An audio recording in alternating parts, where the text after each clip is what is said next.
with the IMF program, one of the issues that stands out is the debt, Ghana's debt. And restructuring our debts is one of the major considerations in this engagement with the IMF. In fact, do you see any sense of admission, or what is going to go into the conversation about restructuring our debt in this engagement with the IMF? How challenging would that be? I think 1.3 billion coming from the syndicated cocoa loan, and the IMF possibly 3 billion over 3 years. Now, our access to the international capital market has been blocked, so we should be talking about that. Now, if you put all these together, they can help stabilize the Cedi for a while.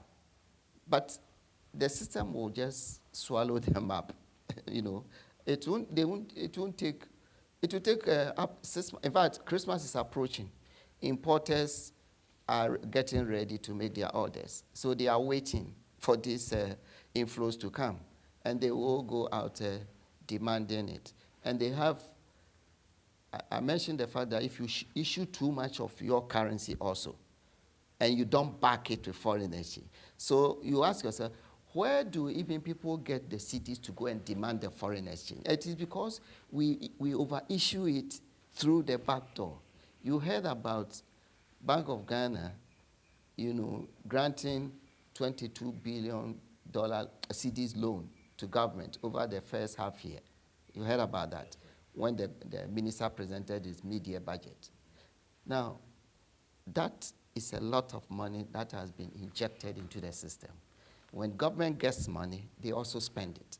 They spend it, they pay people, they pay contractors, they pay employees. So it gets into the system. That 22 billion is probably out there in the system. And somebody will take it to the bank and say, me too, I want foreign exchange. Okay? And you can't meet it all. So the Cedi injections is also part of the problem. Apart from the fact that you have structural issues, that you are not exporting enough and you are also importing too much, okay? You are also fueling the problem by issuing more and more Cedis. And that's why the safer countries are better off, because they don't allow that to be done, okay? So, because Togo is not a stronger economy than Ghana. But why is the safer always appreciating? Yeah, because they restrict the issue of it. They restrict the issue.